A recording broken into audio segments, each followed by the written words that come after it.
مگر ان کی سیرت و کردار ان کی باتوں کے مطابق نہ تھی۔ در حقیقت تمہارے استاد سانپ پال رہے تھے، آج علم کے ان سانپوں نے انہیں ڈس لیا ہے۔ آج یہاں جب تم لوگوں کو دیکھو گے تو ان کے ظاہر اور ان کی باتوں کے مطابق نہیں پاؤ گے، بلکہ ان کی شخصیت ٹھیک ویسے ہی نظر آئے گی جیسے وہ اندر سے تھے۔ یاد رکھو، خدا لوگوں کو ان کے ظاہر اور ان کی باتوں پر نہیں پرکھتا، وہ عمل اور شخصیت کو دیکھتا ہے۔ خاص کر اہل علم کا احتساب آج کے دن بہت سخت ہوگا۔ جو باتیں دوسروں کے لیے عذر بن جائیں گی، عالم کے لیے نہیں بن سکیں گی۔ مگر انہوں نے بڑی قربانیاں دی تھیں۔ میں نے ہار نہ مانتے ہوئے کہا، ہاں مگر ان کا بدلہ انہیں دنیا ہی میں مل گیا۔ صالح نے جواب دیتے ہوئے کہا، علم کی غلطیاں معاف ہو سکتی ہیں، مگر شخصیت اور عمل کی کمزوری آج کے دن اسی حال میں پہنچائے گی جس میں تمہارے استاد مبتلا ہوئے ہیں۔ خیر، ابھی تو یہ دن شروع ہوا ہے، دیکھو آخر تک کیا ہوتا ہے۔ میں صدمے کی حالت میں دیر تک گمسم کھڑا رہا۔ میں ایک یتیم شخص تھا جس کا کوئی رشتہ ناتا نہ تھا۔ میرے لیے جو کچھ تھے وہ میرے استاد تھے۔ انہوں نے میری سرپرستی کی، مجھے علم سکھایا، میری شادی کروائی اور زندگی میں ایک مقصد دیا۔ جو شخص میرے لیے باپ سے زیادہ مقدم تھا، اسے اس حال میں دیکھ کر مجھے ایک شوق لگا تھا۔ میں اس کیفیت میں اپنے ماحول سے قطعاً لا تعلق ہو گیا۔ میرے سامنے ان گنت لوگ بھاگتے دوڑتے، گرتے پڑتے چلے جا رہے تھے۔ فضا میں شعلوں کے دہکنے کی آواز کے ساتھ لوگوں کے چیخنے چلانے، رونے پیٹنے اور آہوزاری کرنے کی آوازیں گونج رہی تھیں۔ میں نے گردن گھما کر صالح کی طرف دیکھا۔ اس کا چہرہ ہر قسم کے تاثر سے عاری تھا اور وہ مستقل مجھے دیکھے جا رہا تھا۔ میری توجہ اپنی طرف مبذول پا کر وہ بولا، عبداللہ، تم میدان حشر کے احوال جاننے کے شوق میں اپنی جگہ چھوڑ کر یہاں آئے ہو تو ایسے بہت سے مناظر ابھی تمہیں اور دیکھنے ہوں گے۔ میں تمہیں مزید صدمات سے بچانے کے لیے ابھی سے یہ بات بتا رہا ہوں کہ تمہاری بیوی، 3 بیٹیوں اور 2 بیٹوں میں سے تمہاری ایک بیٹی لیلا اور ایک بیٹا جمشید اسی میدان میں خوار و پریشان موجود ہیں۔ صالح کی یہ بات سن کر میرے پاؤں تلے سے زمین نکل گئی۔ مجھے چکر سا آ گیا اور میں سر پکڑ کر بیٹھ گیا۔ صالح میرے ساتھ ہی زمین پر خاموش بیٹھ گیا۔ میری آنکھوں سے مسلسل آنسو بہ رہے تھے، مگر یہاں کسی کو کسی کی کوئی پرواہ نہیں تھی۔ کوئی کیوں بیٹھا ہے، کیوں کھڑا ہے، کیوں لیٹا ہے، کیوں رو رہا ہے، کیوں چیخ رہا ہے، کیوں ماتم کر رہا ہے، یہ کسی کا مسئلہ نہیں تھا۔ آج سب کو اپنی ہی پڑی تھی۔ ایسے میں کوئی رک کر مجھ سے میرا غم کیوں پوچھتا؟ لوگ ہمارے پاس سے بے نیازی سے گزرتے چلے جا رہے تھے۔ کچھ دیر بعد میں نے صالح سے پوچھا، اب کیا ہوگا؟ ظاہر ہے حساب کتاب ہوگا اور پھر اس کے بعد ہی کوئی حتمی بات سامنے آئے گی۔ اس کا جواب تو ٹوک تھا۔ پھر وہ اپنی بات کی مزید وضاحت کرتے ہوئے بولا، پچھلی دنیا میں جن لوگوں نے آج کے دن کی حاضری کو اپنا مسئلہ بنا لیا تھا اور وہ اسی کے لیے جیے، چاہے وہ ایمان و اخلاق کے تقاضے پورے کرنے والے صالحین ہو یا خدا کے دین کی نصرت کو اپنا مسئلہ بنانے والے اہل ایمان، سب کے سب اس طرح اٹھائے گئے ہیں کہ ان کی نجات کا فیصلہ ہو چکا ہے۔ ان لوگوں نے زندگی میں صرف نیکیاں کمائی تھیں، خالق و مخلوق کے حقوق پورے کیے تھے، چنانچہ ان کی موت ہی ان کا پروانہ نجات بن کر سامنے آئی تھی اور حشر کے دن انہیں شروع ہی سے عافیت نصیب ہو گئی۔ مگر گناہ تو سب کرتے ہیں، تو کیا ان لوگوں نے گناہ نہیں کیے تھے؟ میں نے پوچھا۔ ہاں، گناہ انہوں نے بھی کیے تھے، مگر ان کے چھوٹے موٹے گناہ ان کی نیکیوں نے ختم کر دیے، اور اگر کبھی کسی بڑے گناہ سے دامن آلودہ ہوا تو انہوں نے فوراً توبہ کے آنسوؤں سے ان داغوں کو دھو دیا تھا۔ ایسے تمام صاف ستھرے پاکیزہ لوگ اس وقت عرش کے سائے کے نیچے موجود ہیں۔ ان لوگوں کا رسمی حساب کتاب ہوگا، جس کے بعد ان کی کامیابی کا اعلان کر دیا جائے گا۔ اس کے برعکس جن لوگوں کے نامہ اعمال میں کوئی ایسا بڑا جرم ہوا ہو جو ایمان ہی کو غیر مؤثر کر دے، جیسے کفر، شرک، منافقت، قتل، زنا بالجبر، ارتداد، یتیموں کا مال کھانا، اللہ کی حدود کو پامال کرنا اور اسی نوعیت کے دیگر جرائم وغیرہ، تو میزان عدل میں ایسے لوگوں کے گناہوں کا پلڑا بھاری ہوگا اور انہیں جہنم کی سزا سنا دی جائے گی۔ صالح نے قانون کی تفصیلی وضاحت کی، لیکن انسان تو ان دو انتہاؤں کے درمیان بھی ہوتے ہیں، ان کا کیا ہوگا؟ میں نے سوال کیا تو صالح نے جواب دیا، ہاں، ان دو انتہاؤں کے درمیان وہ لوگ ہیں جن کے پاس ایمان اور کچھ نہ کچھ عمل صالح کا سرمایہ بھی ہے، مگر وہ دنیا میں گناہ بھی کرتے رہے اور توبہ بھی نہیں کی۔ ایسے لوگوں کو اپنے گناہوں کی پاداش میں حشر کے دن کی سختی جھیلنی ہوگی، اس کے بعد نجات کا کوئی امکان پیدا ہوگا۔ آج جو لوگ میدان حشر میں پھنسے ہوئے ہیں وہ یا تو مجرمین ہیں جنہیں آخر کار جہنم میں پھینکا جائے گا، یا پھر وہ اہل ایمان ہیں جن کا دامن گناہوں سے داغدار ہے۔ سو جس کے گناہ جتنے زیادہ اور جتنے بڑے ہوں گے، آج کے دن اسے اتنا ہی خوار و خراب ہونا ہوگا۔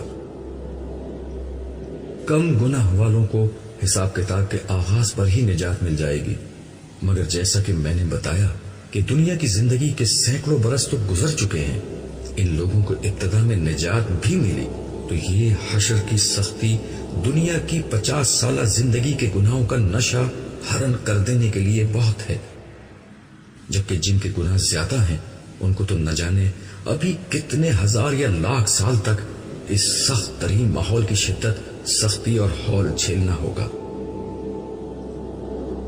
صالح کی بات سن کر میں نے دل میں سوچا کہ دنیا میں گناہ کتنے معمولی لگا کرتے تھے، مگر آج یہ کس طرح مصیبت میں ڈھل گئے ہیں۔ کاش لوگ اپنے گناہوں کو چھوٹا نہ سمجھتے اور مستقل توبہ کو اپنا معمول بنا لیتے۔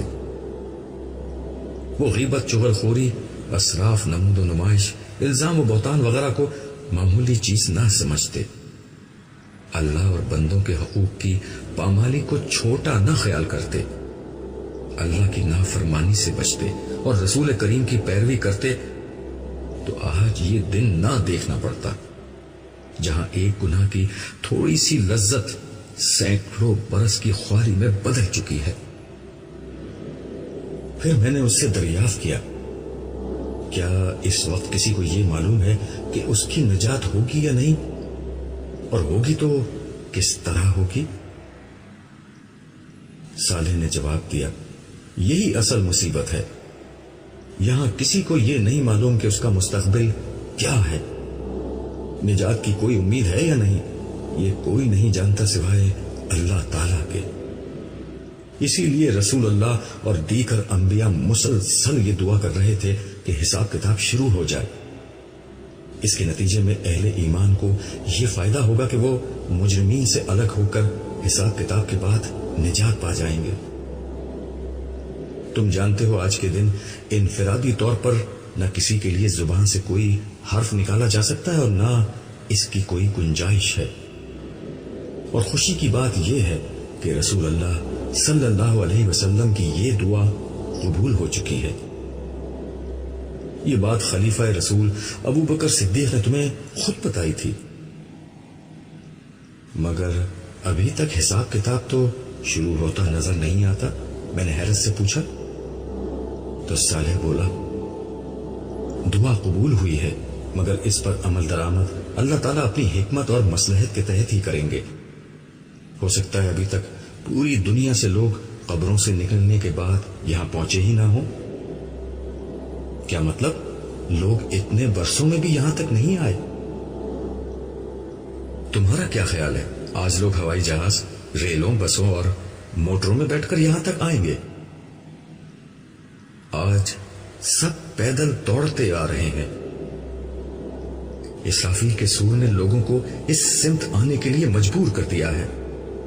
آج سمندر پاٹ دیے گئے ہیں اور پہاڑ ڈھا دیے گئے ہیں، اسی لیے لوگ سیدھا یہاں آ رہے ہیں، مگر ظاہر ہے پیدل آتے ہوئے وقت تو لگے گا۔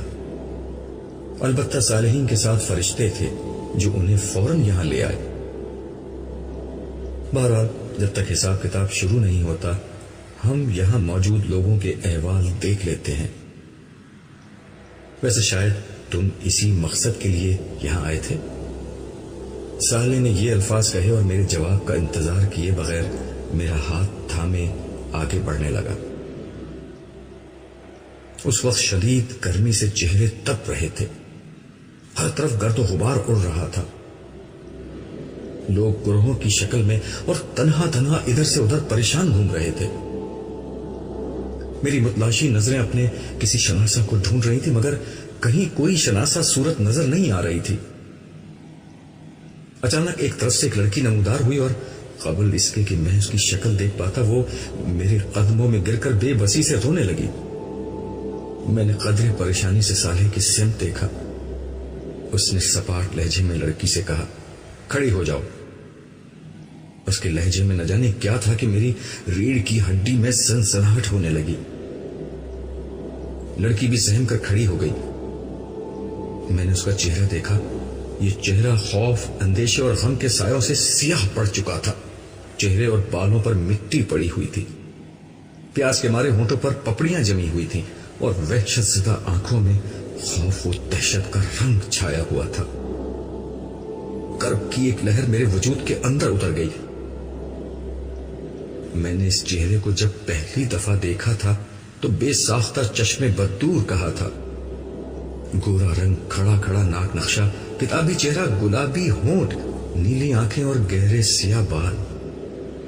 خدا نے اس چہرے کو قدرتی حسن سے اس طرح نوازا تھا کہ زیب و زینت کی اسے حاجت نہ تھی، مگر آج یہ چہرہ بالکل بدل چکا تھا۔ ماضی کا جمال روز حشر کے حزن و ملال کی تہ میں کہیں دفن ہو چکا تھا۔ سراپا حسرت، سراپا وحشت، سراپا عصیت اور مجسم ندامت۔ یہ وجود کسی اور کا نہیں، میرے چہیتے بیٹے جمشید کی بیوی اور اپنی بڑی بہو ہما کا تھا، جو حسرت و یاس کی ایک زندہ تصویر بن کر میرے سامنے کھڑی تھی۔ ابو جی مجھے بچا لیجئے، میں بہت تکلیف میں ہوں۔ یہاں کا ماحول مجھے مار ڈالے گا۔ میں نے ساری زندگی کوئی تکلیف نہیں دیکھی، مگر لگتا ہے کہ اب میری زندگی میں کوئی آسانی نہیں آئے گی۔ اللہ کے واسطے مجھ پر رحم کیجئے، آپ اللہ کے بہت محبوب بندے ہیں، مجھے بچا لیجئے۔ یہ کہتے ہوئے ہما ہچکیاں لے کر رونے لگی۔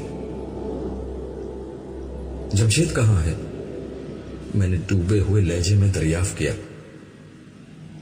وہ یہیں تھے، وہ بھی آپ کو ڈھونڈ رہے ہیں، مگر یہ اتنی بڑی جگہ ہے اور اتنے سارے لوگ ہیں، کسی کو ڈھونڈنا ناممکن ہے۔ ان کا حال بھی بہت برا ہے۔ وہ مجھ سے بہت ناراض تھے۔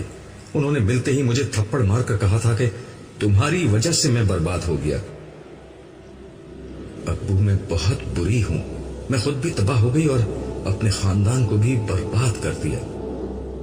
پلیز مجھے معاف کر دیں اور مجھے بچا لیں۔ اللہ کا عذاب بہت خوفناک ہے، میں اسے برداشت نہیں کر سکتی۔ ہما فریاد کر رہی تھی اور اس کی آنکھوں سے آنسوؤں کی لڑیاں بہہ رہی تھی۔ میرے دل میں پدری محبت کا جذبہ جوش مارنے لگا۔ وہ بہرحال میری بہو تھی، مگر اس سے پہلے کہ میں کچھ کہتا صالح اسی سپاٹ لہجے میں بولا، یہ بات تمہیں دنیا میں سوچنی چاہیے تھی ہما بی بی۔ آج تمہاری عقل ٹھکانے آ گئی ہے، مگر یاد ہے دنیا میں تم کیا تھیں؟ تمہیں شاید یاد نہ آئے، میں یاد دلاتا ہوں۔ یہ کہتے ہوئے صالح نے اشارہ کیا اور یک لخت ایک منظر سامنے نظر آنے لگا۔ یہ جمشید اور ہما کا کمرہ تھا۔ مجھے لگا میرے ارد گرد کا ماحول غائب ہو چکا ہے اور میں اسی کمرے میں ان دونوں کے ہمراہ موجود ہوں اور براہ راست سب کچھ دیکھ اور سن رہا ہوں۔ جمشید، اب میں اس ملک میں نہیں رہ سکتی، اب ہمیں کسی ویسٹرن کنٹری میں شفٹ ہو جانا چاہیے۔ ڈریسنگ ٹیبل کے سامنے بیٹھی ہوئی ہما نے اپنے کٹے ہوئے بالوں کو برش کرتے ہوئے کہا۔ جمشید بیڈ پر لیٹا ٹی وی دیکھ رہا تھا۔ اس نے کوئی جواب نہیں دیا۔ تم نے سنا جمشید میں نے کیا کہا؟ یس، میں نے سن لیا، لیکن میرا پورا خاندان یہاں ہے، میں انہیں چھوڑ کر کیسے جاؤں؟ بالکل ویسے ہی جیسے تم ان کا گھر چھوڑ کر میرے ساتھ الگ ہو چکے ہو۔ یہاں کی بات اور ہے، میں ہفتے میں ایک دفعہ جا کر ان سے مل تو لیتا ہوں، دوسرا یہ کہ فورن ٹرپ تو ہم ہر سال ہی کر لیتے ہیں، پھر ہمیں باہر شفٹ ہونے کی کیا ضرورت؟ نہیں، اب بچے بڑے ہو رہے ہیں، میں چاہتی ہوں کہ ان کی پرورش باہر ہی ہو، لیکن میں یہ چاہتا ہوں کہ میرے بچے میرے ماں باپ کی صحبت کا فائدہ اٹھائیں۔ میں تو اپنے ماں باپ کی نیکی کا کوئی حصہ نہیں پا سکا، لیکن کم از کم میری اولاد تو نیک ہو۔ انہی کی صحبت سے تو میں اپنی اولاد کو بچانا چاہتی ہوں۔ میرے ایک بچے کو بھی اپنے ددیال کی ہوا لگ گئی تو اس کی زندگی خراب ہو جائے گی۔ اس کے ساتھ ہی فون کی گھنٹی بجی۔ جمشید نے فون اٹھایا۔ جمشید نے اچھا کہہ کر ریسیور نیچے رکھ دیا اور ہما کو مخاطب کر کے کہا، تمہارے پاپا ہمیں نیچے بلا رہے ہیں۔ پھر ہما کی بات کا جواب دیتے ہوئے بولا، تم آخر میرے ماں باپ کے بارے میں اتنی نیگیٹو کیوں ہو؟ انہوں نے میری خوشی کی خاطر تمہیں بہو کے طور پر قبول کیا، حالانکہ تمہارے انداز و اطوار انہیں بالکل پسند نہ تھے۔ تم مجھے لے کر الگ ہو گئی، تب بھی انہوں نے برا نہیں مانا۔ بس رہنے دو، ہما تنک کر بولی۔ انہیں میرے انداز و اطوار ناپسند تھے، مگر تم میرے عشق میں دیوانے ہو رہے تھے، اس لیے انہوں نے مجبوراً تمہیں مجھ سے شادی کی اجازت دی۔ تم ان سے الگ ہو کر یہاں زیادہ اچھی زندگی گزار رہے ہو، پاپا کے بزنس میں شریک ہو، کروڑوں میں کھیلتے ہو۔ جمشید، مجھ سے شادی کر کے تم سراسر فائدے میں رہے ہو، تم نے کوئی نقصان نہیں اٹھایا۔ پتہ نہیں کیوں تمہاری باتیں سن کر کبھی کبھی ابو کی یاد آ جاتی ہے کہ نفع و نقصان کا فیصلہ آخرت کے دن ہوگا۔ یار، یہ فضول مذہبی باتیں ختم کرو، مجھے ان سے چڑ آتی ہے۔ کوئی قیامت وغیرہ نہیں آنی، لاکھوں برس سے دنیا کا سسٹم ایسے ہی چل رہا ہے۔ If you are smart, powerful and wealthy, you are the winner. All others are losers and idiots. And you know, this judgment day talk is nothing but rubbish. ویسے for your kind information، میرے پاپا نے اپنے پیر صاحب سے یہ guarantee لے رکھی ہے کہ قیامت میں وہ انہیں بخشوا دیں گے۔ ان کو بہت پیسہ دیتے ہیں میرے پاپا۔ ہاں، جس طرح ناجائز منافع خوری، قانون کی خلاف ورزی اور دیگر حرام ذرائع سے پیسہ کماتے ہیں، اس کو کہیں تو پاک کرنا ہوگا۔ مجھے سب معلوم ہے تمہارے پاپا اور چودھری مختار صاحب کئی بزنس میں پارٹنرز ہیں اور 2 نمبر کے ہتھ کنڈوں سے پیسہ کماتے ہیں۔ اچھا، اتنا ہی حلال حرام کا خیال ہے تو چھوڑ دو پاپا کا بزنس۔ بزنس تو چھوڑ دوں، مگر تمہیں کیسے چھوڑوں؟ مجھے معلوم ہے کہ اس کے بعد جاب کرنے سے نہ تمہارے خرچے پورے ہوں گے اور نہ میں تمہارا لیونگ سٹینڈرڈ مینٹین کر سکوں گا۔ تمہارے عشق نے مجھے کہیں کا نہ چھوڑا، وگرنہ میں جس خاندان سے ہوں وہاں حلال اور حرام ہی سب کچھ ہے۔ اسی لیے اتنی مڈل کلاس زندگی گزار رہے ہیں وہ لوگ۔ اچھا ہوا تم میرے ساتھ آ گئے، وگرنہ اپنے بھائیوں کی طرح موٹر سائیکل پہ گھومتے یا 800 سی سی گاڑی چلاتے اور کسی فلیٹ میں سڑی ہوئی زندگی گزار کر مر جاتے۔ زندگی اچھی گزاریں یا بری، مرنا تو ہمیں ہے، پتہ نہیں آخرت میں ہمارے ساتھ کیا ہوگا۔ بے فکر رہو، کچھ نہیں ہوگا، وہاں بھی ہم ٹھاٹ سے رہیں گے۔ میرے پاپا کے پیر صاحب کے سامنے تو تمہارے اللہ میاں بھی کچھ نہیں بول سکتے۔ کلمہ کفر تو مت بکو، اور اللہ میرا کہاں رہا ہے؟ جب میں اللہ کا نہیں رہا تو وہ میرا کیسے رہے گا؟ یہ جملہ کہتے ہوئے جمشید کا لہجہ باہر آ گیا اور اس کی آنکھوں میں نمی آ گئی، مگر ہما اس کے بہتے ہوئے آنسوؤں کو نہیں دیکھ سکی۔ اس کا سارا دھیان آئینے کی طرف تھا۔ اب وہ اپنے میک اپ سے فارغ ہو چکی تھی، اس لیے ڈریسنگ ٹیبل کے سامنے سے اٹھتے ہوئے بولی، اچھا چھوڑو یہ فضول باتیں، نیچے چلو، پاپا انتظار کر رہے ہوں گے۔ صالح نے دوبارہ اشارہ کیا اور منظر ختم ہو گیا، لیکن ساتھ ہی ہما کی ہر امید کو بھی ختم کر گیا۔ صالح نے اسی صفاقی اور قاتل لہجے میں سختی کے ساتھ کہا، تم نے دیکھا؟ تمہاری زبان سے نکلا ہوا ایک ایک لفظ ریکارڈ کر لیا گیا ہے۔ تو جاؤ ہما بی بی، اپنے پیر صاحب کو ڈھونڈو جو تمہیں بخشوا سکتے ہیں اور جن کے سامنے اللہ تعالیٰ بھی۔ صالح نے جملہ ادھورا چھوڑ دیا، مگر ہما کے الفاظ دہراتے وقت اس کے لہجے میں جو غضب آ گیا تھا اس سے میں خود دہل کر رہ گیا۔ ہما بھی بری طرح خوفزدہ ہو گئی۔ اس سے پہلے کہ صالح کچھ اور کہتا، وہ روتی چیختی ہوئی وہاں سے بھاگ گئی۔ اس منظر میں جمشید کو دیکھ کر میری حالت پھر ڈانا ڈول ہو چکی تھی۔ ظاہر ہے کہ ہما کی طرح وہ بھی سختیوں بھرے میدان میں پریشان حال پھر رہا ہوگا۔ میں سوچ رہا تھا کہ جمشید اسی حال میں میرے سامنے آ گیا تو میں کیا کروں گا۔ میں اسی سوچ میں غلطاں تھا کہ صالح نے میری کمر تھپ تھپا کر کہا، آؤ چلتے ہیں۔ نہ جانے اس تھپکی میں کیا بات تھی کہ میں نے محسوس کیا کہ میرے اوپر طاری ہونے والی پریشانی کی کیفیت بہت ہلکی ہو گئی ہے۔ میں قدر بشاشت سے اس کے ساتھ چلنے لگا۔ ارد گرد پھر وہی پریشان اور وحشت زدہ لوگوں کی ہلچل تھی۔ ہم کچھ ہی دور آگے چلے تھے کہ سامنے سے چودھری مختار صاحب آتے نظر آئے۔ انہوں نے شاید مجھے دیکھ لیا تھا اور میری ہی طرف آ رہے تھے۔ چودھری صاحب میرے بیٹے جمشید کے سسر کے بزنس پارٹنر تھے۔ اس حیثیت سے میری ان سے رسمی واقفیت تھی۔ میرے قریب آتے ہی انہوں نے مجھ سے گلے ملنے کی کوشش کی، جسے صالح نے ہاتھ آگے بڑھا کر یہ کہتے ہوئے ناکام بنا دیا، دور رہ کر بات کرو۔ اس کا لب و لہجہ اتنا درست تھا کہ مجھے بھی اس سے اجنبیت محسوس ہونے لگی۔ اپنی اس رسوائی کے باوجود چودھری صاحب کے جوش میں کمی نہ آئی۔ وہ کہنے لگے، مجھے یقین تھا عبداللہ صاحب آپ مجھے ڈھونڈتے ہوئے ضرور آئیں گے۔ آپ کو یاد ہے عبداللہ صاحب، میں نے ایک مسجد تعمیر کرائی تھی جس میں آپ بھی نماز پڑھا کرتے تھے۔ اس کے علاوہ بھی میں غریبوں مسکینوں کی مدد کیا کرتا تھا۔ مجھے یاد ہے چودھری صاحب، میں نے دھیرے سے انہیں جواب دیا۔ بس تو آپ میری سفارش کر دیجئے، میں بہت دیر سے پریشان گھوم رہا ہوں۔ یہاں تو جس کو دیکھو اپنی ہی پڑی ہے، نہ کوئی کچھ بتاتا ہے نہ سیدھے منہ بات کرتا ہے۔ یہ آخری بات کہتے ہوئے انہوں نے بے اختیار صالح کی طرف دیکھا۔ میں نے بھی گردن گھما کر صالح کی طرف دیکھا۔